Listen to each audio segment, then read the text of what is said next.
Welcome back to T-SAT. నేను మీ Phaneeshwar sir. Banking గురించి మనం డిస్కస్ చేస్తున్నాం. మరి బ్యాంకింగ్లో చూసినట్లయితే డిపాజిట్ల గురించి డిస్కస్ చేసాం. ఇందులో చూసినట్లయితే డిపాజిట్ల స్వీకరణ రెండు రకాలని చదివాం. డిమాండ్ డిపాజిట్స్, కాలపరిమితి డిపాజిట్స్. డిమాండ్ డిపాజిట్స్ గురించి గత ఎపిసోడ్లో చదివాం.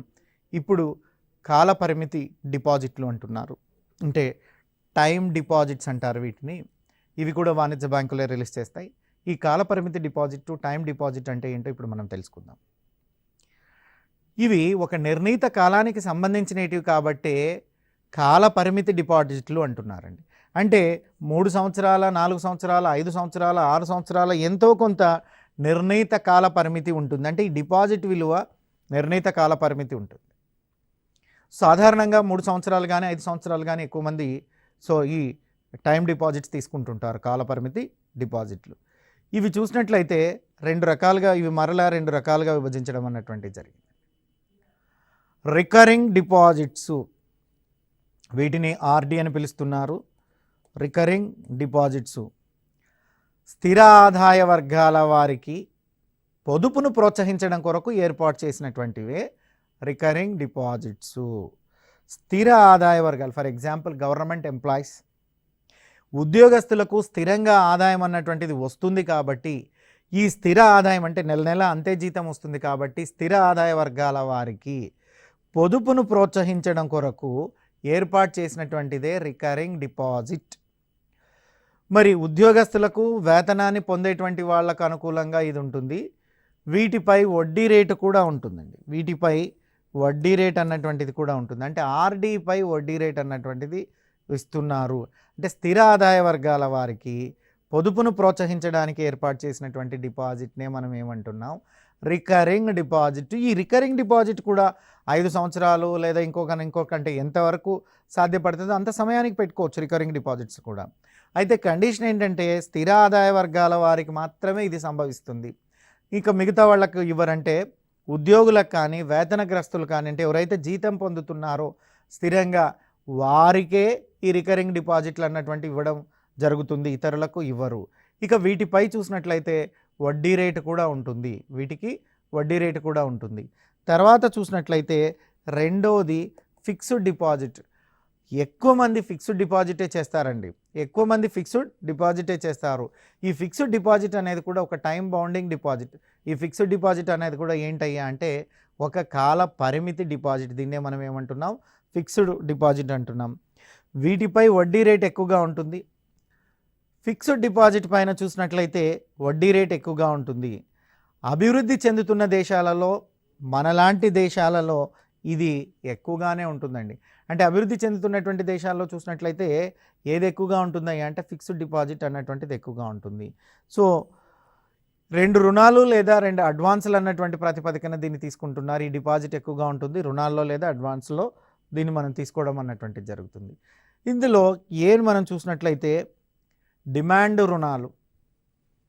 రుణాల గురించి మనం మాట్లాడుతున్నాం. ఇక్కడ మనం చూసినట్లయితే రెండవది రుణాలు లేదా అడ్వాన్సులు అన్నటువంటి టాపిక్ గురించి మనం మాట్లాడుతున్నాం.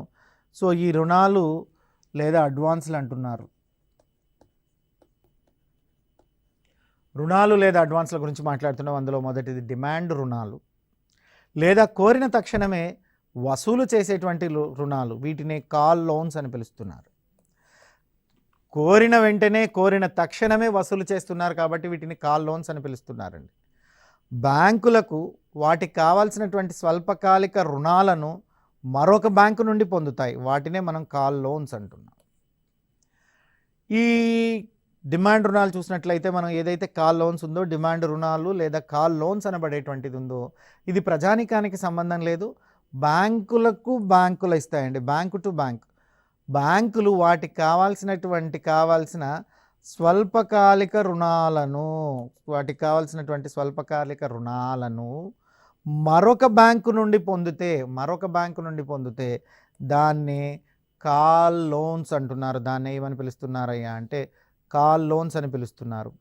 సాధారణంగా వీటి కాల పరిమితి 15 రోజులు ఉంటుందండి. 15 డేస్ ఉంటుంది. ఎవరి కాల పరిమితి?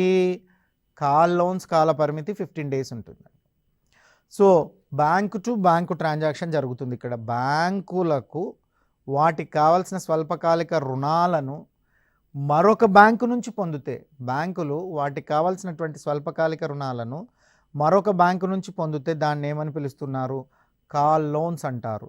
సాధారణంగా వీటి కాల పరిమితి 15 రోజులు ఉంటుంది సాధారణంగా.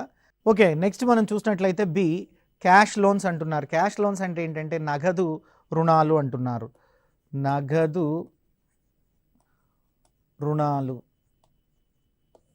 ఈ నగదు రుణాలు ఏంటి అటువంటి వాటిని చూస్తే వాణిజ్య బ్యాంకులు రకరకాల హామీలపై ఖాతాదారులకు ఇచ్చేటువంటి రుణాలండి. ఖాతాదారులు అంటే సాధారణ ప్రజానికం, ఎవరైతే బ్యాంకు ఖాతాదారులుగా ఉన్నారో వాళ్ళు. వీళ్ళకి వాణిజ్య బ్యాంకులు ఏం చేస్తాయి? వాళ్లకు రకరకాలైనటువంటి హామీలతో రుణాలు ఇస్తాయి. బ్యాంకింగ్ వ్యవస్థలో ప్రధాన అంశం ఏంటంటే రుణాలను ఇవ్వడం, రుణాలను స్వీకరించడం. అంటే డిపాజిట్ని స్వీకరిస్తున్నాయి. సో డిపాజిట్ హోల్డర్స్ ఎవరైతే ఖాతాదారులు ఉన్నారో కస్టమర్స్కి రుణాలను కూడా అందిస్తున్నాయి.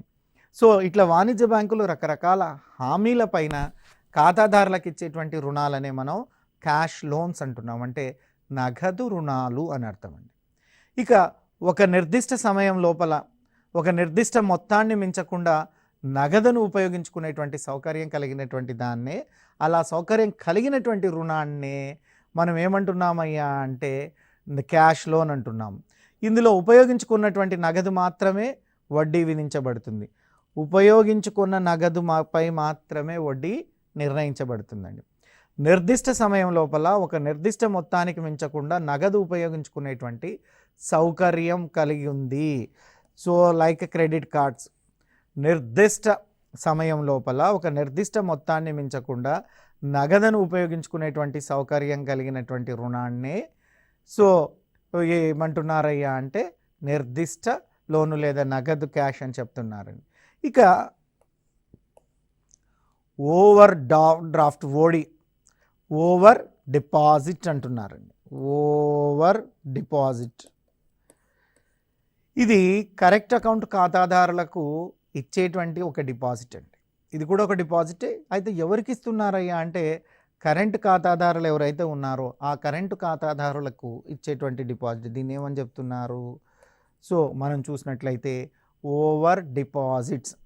ఇది స్వల్పకాలానికి అవసరమైతే రుణాలను కల్పిస్తుంది. సో స్వల్పకాలానికి లైక్ క్రెడిట్ కార్డు, స్వల్పకాలానికి అంటే ఒక నెలకు కావచ్చు, ఇంకా స్వల్పకాలానికి సాధారణంగా నెల తీసుకుంటారు. ఈ స్వల్పకాలానికి అవసరమైనటువంటి రుణాలను కల్పించేటువంటి దాన్ని ఏమంటున్నారు? Debit card, debit credit cards ఈ విధానికి చెందినటువంటివి. సో క్రెడిట్ కార్డు కావచ్చు. ఈ క్రెడిట్ కార్డులో ఏముంది? స్వల్పకాలానికి అవసరమైనటువంటి రుణాలనే తీసుకుంటారు. అన్ని క్రెడిట్ కార్డ్స్లో అదే కాన్సెప్ట్. వాణిజ్య బ్యాంకుల క్రెడిట్ కార్డుల ద్వారా కూడా రుణాలు మంజూరు చేస్తారు. వాణిజ్య బ్యాంకులు క్రెడిట్ కార్డుల ద్వారా కూడా రుణాలను మంజూరు. అసలు క్రెడిట్ కార్డు ఇచ్చిందంటేనే నీకు ఓవర్ డిపాజిట్ వచ్చినట్లే. నీ దగ్గర డబ్బులు లేకపోయినా నువ్వు కొంత నిర్ణీత మొత్తం వరకు కొంత నిర్ణీత కాలానికి అప్పుగా తీసుకునేటువంటి సౌకర్యాన్ని కల్పించడాన్నే క్రెడిట్ కార్డు కింద మనం చెప్తున్నాం. దాన్నే మనం ఏమంటున్నాం? Over deposit. ఫర్ ఎగ్జాంపుల్, నాకు ఒక క్రెడిట్ కార్డు ఉంది, నా దగ్గర డబ్బులు లేవు, అయినా నాకు నిర్ణయించిన మొత్తం మేరకు నిర్ణయించినటువంటి కాలానికి డబ్బును డ్రా చేసుకునేటువంటి అవకాశం ఉంటుంది. ఇది ఓడి గురించి మనం మాట్లాడుతున్నాం. ఇక వాణిజ్య బ్యాంకులకు డిపాజిట్ చేయడం, వాణిజ్య బ్యాంకులను డిపాజిట్ చేయడం, క్రయ విక్రయాల గడువు చెల్లింపులకు హామీగా ఇవ్వబడినటువంటి బిల్ లేదా బిల్ ఆఫ్ ఎక్స్చేంజ్ అంటారు. దీన్నే మనం ఏమంటున్నాం? వాణిజ్య బ్యాంకులకు డిపాజిట్ చేయటం అంటున్నారు. క్రయ విక్రయాలలో గడువు చెల్లింపుకు హామీగా ఇవ్వబడినటువంటి బిల్లు లేదా సో ఎక్సైజ్ అంటున్నారు. ఇక ఖాతాదారుల వద్ద ఉన్నటువంటి బిల్లులపై కాల పరిమితి, సో ఏదైతే కాల పరిమితి ఉంటుందో ఖాతాదారుల బిల్లుపై ముందుగానే వడ్డీని తీసుకొని నిర్ణీత కాల పరిమితి బిల్లుపై నిర్ణీత కాల పరిమితి ఉంటుందా? నిర్ణీత కాల పరిమితిపై చూసినట్లయితే ఖాతాదారులకు కాల పరిమితికి ముందుగానే వడ్డీని తీసుకొని మిగిలిన మొత్తాన్ని చెల్లించి దాన్ని బిల్లింగ్ డిస్కౌంట్ అంటారు. అంటే ముందుగానే వడ్డీ పట్టుకొని మిగతాది ఇస్తారండి. సాధారణంగా వీటిని 90 రోజుల్లో గడువులో ఇస్తారు. ఇవి మనకివ్వరు, బ్యాంక్ టు బ్యాంక్ చూసుకుంటాయి. బ్యాంక్ టు బ్యాంక్ చూసుకుంటాయి. ఇలాంటి హామీ పత్రాన్ని అంతర్జాతీయ భాషలో రాయబడితేనే ఏమంటున్నారు? బిల్ ఆఫ్ ఎక్స్చేంజ్ అంటున్నారండి. ప్రాంతీయ భాషలో వాడితే దీన్నే హుండీ బిల్లు అంటున్నారండి. బిల్ ఆఫ్ ఎక్స్చేంజ్ అన్నా హుండీ బిల్లు అన్నా ఒక్కటే. వాణిజ్య బ్యాంకులు వివిధ రకాలైనటువంటి బిల్లులను స్వీకరించి డిస్కౌంట్ చేసి రుణాలను ఇస్తాయి. అంటే ఇలాంటి బిల్లుల్ని ఎన్నో వివిధ రకాలైనటువంటి బిల్లులను వాణిజ్య బ్యాంకులు స్వీకరించి వాటిని డిస్కౌంట్ చేసి రుణాలను మనకు అందించడం అన్నటువంటిది జరుగుతూ ఉందండి. ఇక పరపతి సృష్టి. So very very important. మనం చెప్పుకున్నాం పరపతి సృష్టి అన్నటువంటిది కూడా వాణిజ్య బ్యాంకుల యొక్క ప్రాథమిక విధుల్లో ఒకటి. ద బేసికల్ డ్యూటీ ఆఫ్ ది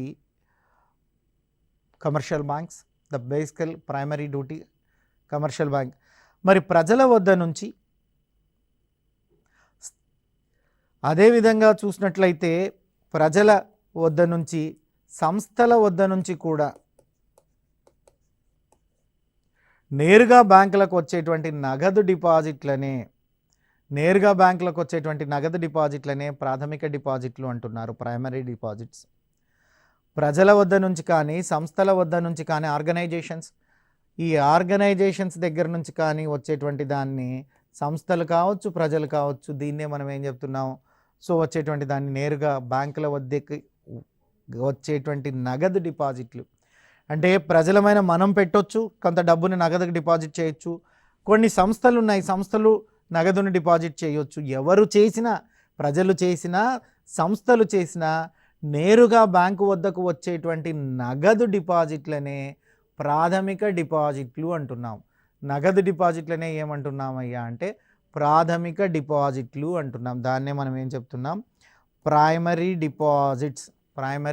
డిపాజిట్స్.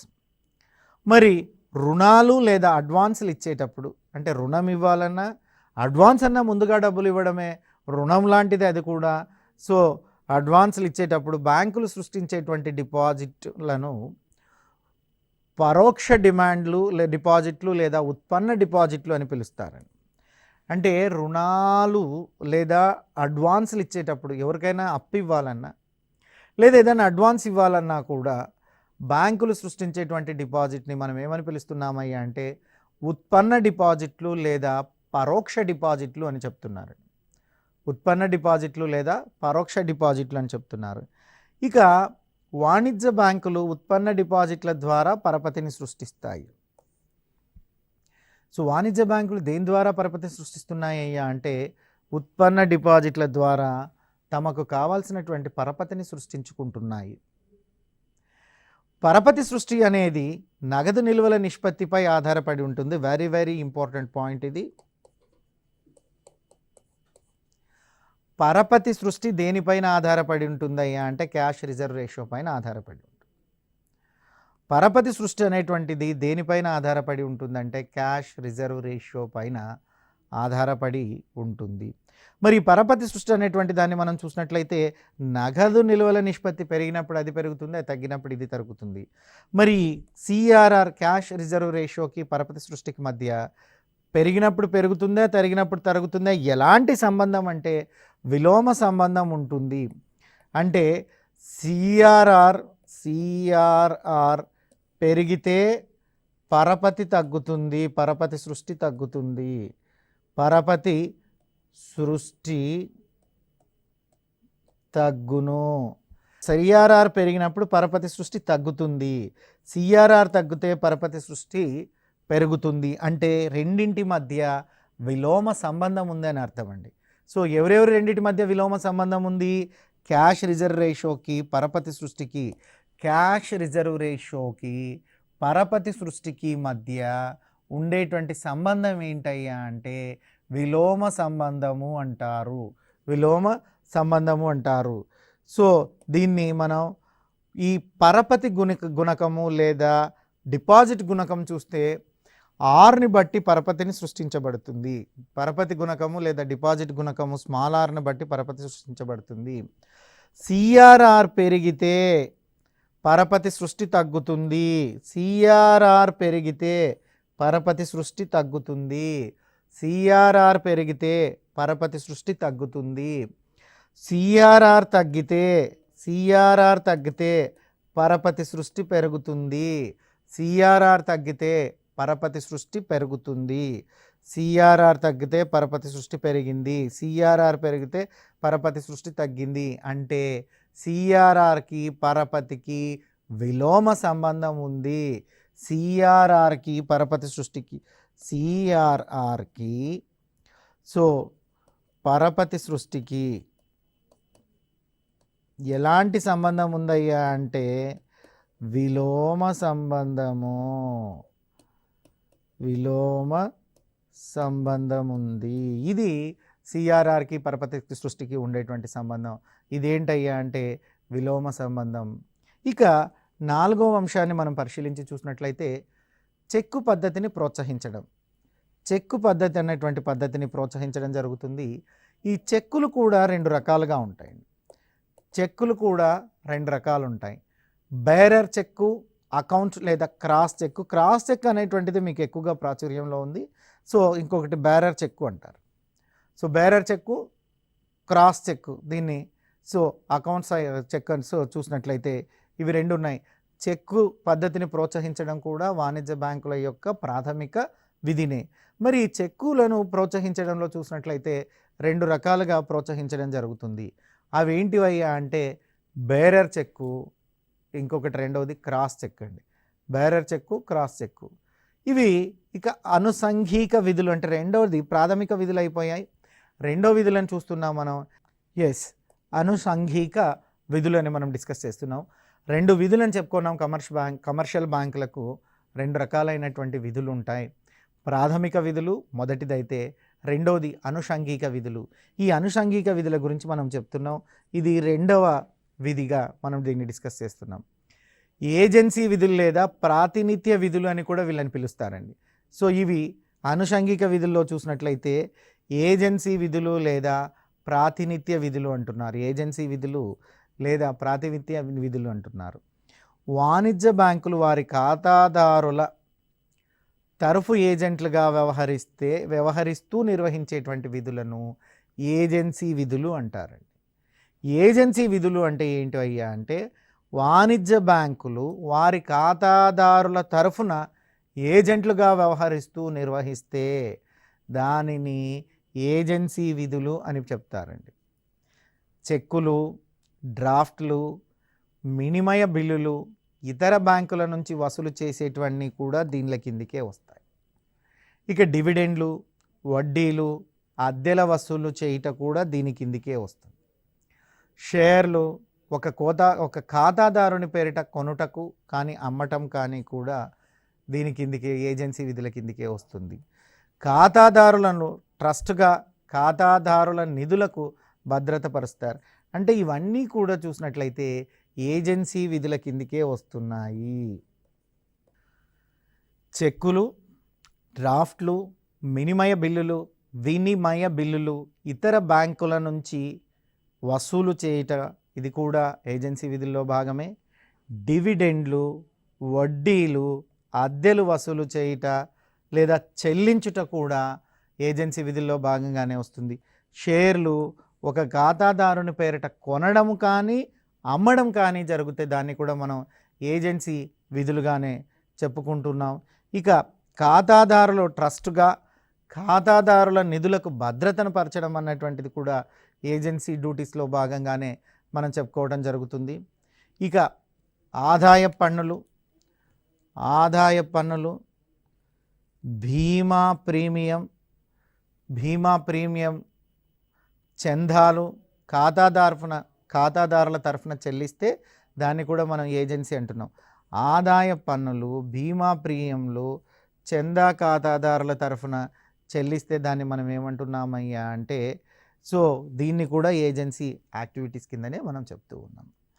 ఆదాయ పన్ను కావచ్చు, బీమాలకు సంబంధించినటువంటి ప్రీమియం చెల్లించడం కావచ్చు, ఆ చందాలు ఖాతాదారుల తరఫున బ్యాంకే చెల్లిస్తే వాటిని మనం ఏజెన్సీ విధులుగా చెప్పుకుంటున్నాం, డ్యూటీస్ అని. ఇక రెండోదాన్ని చూసినట్లయితే సాధారణ ప్రజా ఉపయోగ సేవలు. లేదా విధులు. అంటే ఇవి జనరల్ పబ్లిక్ కొరకు బ్యాంక్స్ ఏం చేస్తున్నాయి వాటి గురించి ఇక్కడ డిస్కస్ చేస్తున్నారు.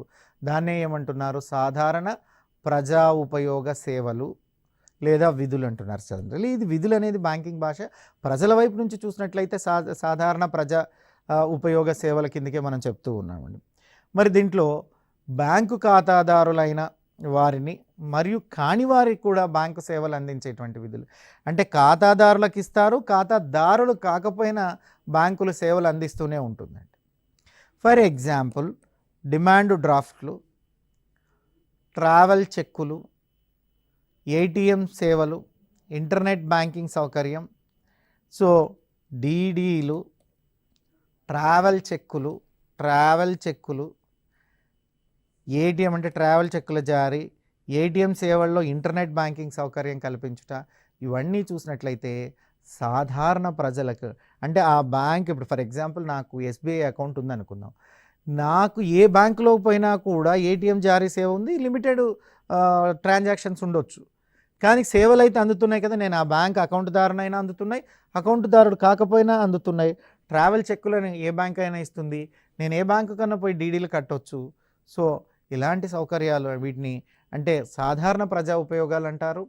ఇందులో ఖచ్చితంగా బ్యాంకు ఖాతాదారుడే అయి ఉండాల్సిన అవసరం లేదండి. ఖాతాదారుడైనా రావచ్చు, ఒకవేళ ఇతర బ్యాంకు ఖాతాదారుడు లేదా ఏ బ్యాంకులో ఖాతా లేని వారైనా కూడా ఇందులోకి వచ్చి పార్టిసిపేట్ అన్నటువంటిది జరుగుతుంది. ఇక ప్రాంతీయ గ్రామీణ బ్యాంకులు అంటే ఏంటివి, వాటి గురించి మనం కొంత తెలుసుకుందాం. ప్రాంతీయ గ్రామీణ బ్యాంకులు, రీజనల్ రూరల్ బ్యాంక్స్ అంటున్నారు, ఆర్ఆర్బీస్ అని పిలుస్తారు.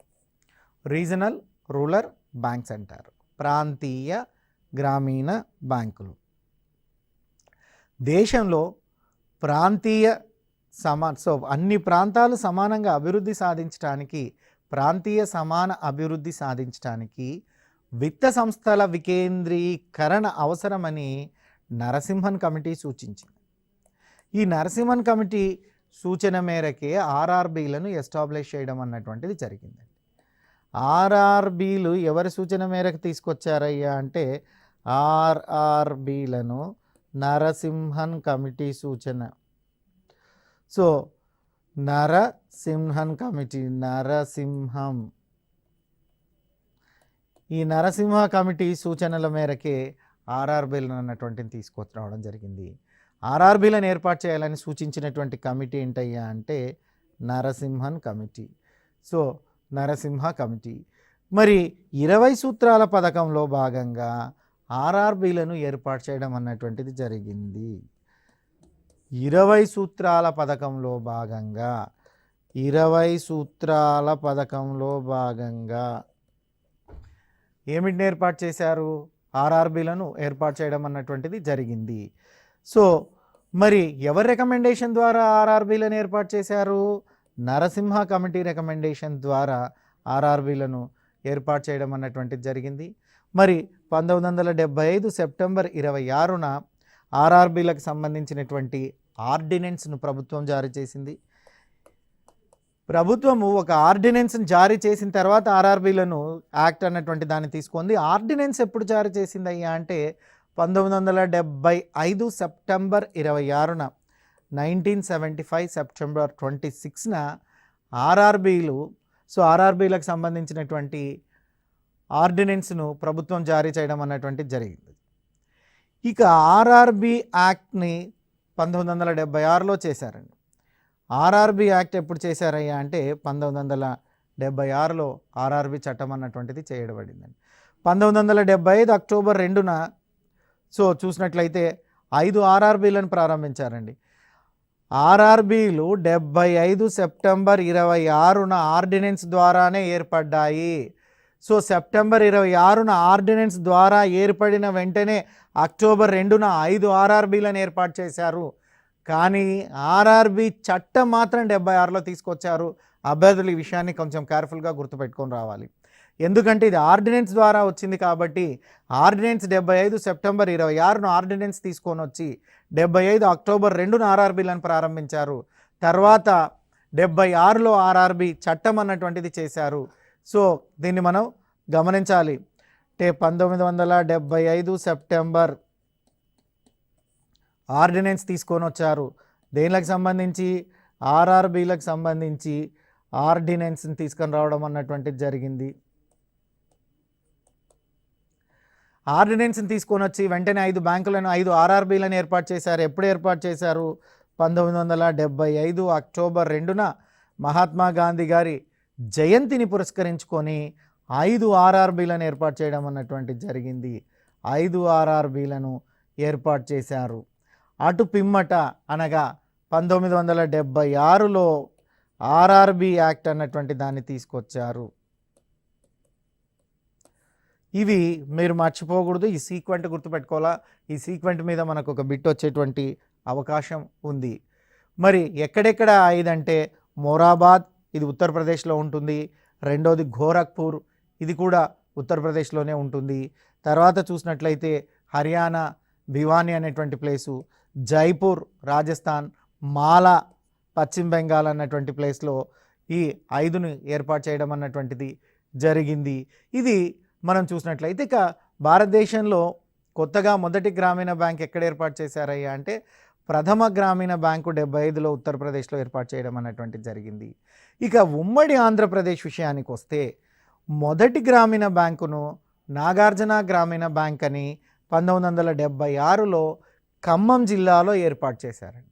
మన రాష్ట్రం విషయానికి వస్తే ఉమ్మడి ఆంధ్రప్రదేశ్లో, ఉమ్మడి ఏపీ రాష్ట్రంలో ఖమ్మంలో తీసుకురావడం అన్నటువంటిది జరిగింది. ఖమ్మంలో మొదటి ఆర్ఆర్బీని ఏర్పాటు చేశారు. ఇది ఎవరు ఏర్పాటు చేశారయ్యా అంటే నాగార్జున గ్రామీణ బ్యాంక్ అన్నటువంటి వారు ఏర్పాటు చేశారు. ఆర్ఆర్బీలను ఏదైనా వాణిజ్య బ్యాంకులు స్పాన్సర్ చేస్తుంది. అందుకే ఇక్కడ వాణిజ్య బ్యాంకులను స్పాన్సర్ బ్యాంక్ అంటారు. ఇక నెక్స్ట్ చూసినట్లయితే ఈ ఎపిసోడ్లో మనం ఏం నేర్చుకున్నామయ్యా అంటే మరి ఎపిసోడ్లో చూసినట్లయితే మనం పూర్తిగా చూసినట్లయితే డిపాజిట్లకు సంబంధించినటువంటి విషయంలో కాలపరిమితి డిపాజిట్లు అంటే ఏంటివి, ఎన్ని రోజులకు ఉంటాయి తెలుసుకున్నాం. కాలపరిమితి డిపాజిట్లతో పాటు ఫిక్స్డ్ డిపాజిట్లు కూడా తెలుసుకున్నాం. రుణ డిపాజిట్లు అంటే ఏంటివో కూడా తెలుసుకున్నాం. నగదు క్యాష్ లోన్స్ ఎవరెవరికి ఇస్తారు, వాణిజ్య బ్యాంకులకు రకరకాల హామీలపై ఖాతాదారులకు ఇచ్చేటువంటి రుణాలని తెలుసుకున్నాం. ఓవర్ డిపాజిట్స్ అంటే ఏంటో తెలుసుకున్నాం. ఇది అకౌంట్ ఖాతాదారులకు కరెక్ట్గా అకౌంట్దారులకు వస్తుందా ఇక అన్నటువంటి దాన్ని చూసుకున్నాం. ఇక క్రయ విక్రయాల గడువు చెల్లింపుల హామీగా ఇవ్వబడేటువంటిది హుండీ బిల్, దీన్ని బిల్ ఆఫ్ ఎక్స్చేంజ్ అని తెలుసుకున్నాం. బిల్ ఆఫ్ ఎక్స్చేంజ్ అన్నా హుండీ బిల్ అన్నా ఒకటే అని తెలుసుకున్నాం. పరపతి సృష్టి అని తెలుసుకున్నాం. మరి పరపతి సృష్టిలు వాణిజ్య బ్యాంకులు ఎలా సృష్టిస్తాయో తెలుసుకున్నాం. తర్వాత చూసినట్లయితే పరపతి సృష్టికి సిఆర్ఆర్కు ఉండేటువంటి సంబంధాల గురించి తెలుసుకున్నాం. సిఆర్ఆర్ పెరిగితే పరపతి సృష్టి తగ్గుతుంది. సిఆర్ఆర్ తగ్గితే పరపతి సృష్టి పెరుగుతుంది. చెక్ పద్ధతులను తెలుసుకున్నాం. అనుషంగిక విధుల్లో ఏజెన్సీ విధులు అంటే ఏంటో తెలుసుకున్నాం. ఆ తర్వాత చూసినట్లయితే ప్రాంతీయ గ్రామీణ బ్యాంకుల గురించి మనం తెలుసుకుంటున్నాం. ఇవి ప్రాంతీయ గ్రామీణ బ్యాంకులు. నరసింహన్ కమిటీ రికమెండేషన్తో దీన్ని తీసుకొచ్చారు. 1975 సెప్టెంబర్లో ఆర్ఆర్బీఐ ఆర్డినెన్స్ తీసుకొచ్చింది. 1975 అక్టోబర్ 2న ఆర్ఆర్బీలను ఏర్పాటు చేశారు. 1976లో ఆర్ఆర్బీ యాక్ట్ చేయబడ్డం అన్నటువంటిది జరిగింది. సో మొదట 5 ఏర్పాటు చేశారు. మొరాబాద్ ఉత్తరప్రదేశ్, గోరఖ్పూర్ ఉత్తరప్రదేశ్, భివానీ హర్యానా, జైపూర్ రాజస్థాన్, మాలా పశ్చిమ బెంగాల్. ఇక ఉమ్మడి ఆంధ్రప్రదేశ్లో ఫస్ట్ ఎక్కడ ఏర్పాటు చేశారయ్యా అంటే ఈ ఆర్ఆర్బీని ఖమ్మం జిల్లాలో నాగార్జున గ్రామీణ బ్యాంక్ అన్నటువంటిది 76లో స్పాన్సర్షిప్ చేసినట్లుగా మనం తెలుసుకున్నాం. ఇది మనం ఈనాటి అంటే ఈ ఎపిసోడ్లో తెలుసుకున్నటువంటి అంశము. రానున్న ఎపిసోడ్లో ఇంకా ఆర్ఆర్బీకి సంబంధించినటువంటి విషయాల గురించి తెలుసుకుంటూనే మిగతా కమర్షియల్ బ్యాంక్స్ ఎలా ఉన్నాయన్నటువంటి వాటిని కూడా మనం చూడడం అన్నటువంటిది జరుగుతుంది. మరి నెక్స్ట్ ఎపిసోడ్లో మనం రిమైనింగ్ ఇంకా ఆర్ఆర్బీకి సంబంధించినటువంటి విషయాలన్నింటినీ తెలుసుకుందాం. మీ ఫణీశ్వర్ సార్ ఫ్రమ్ CSAT.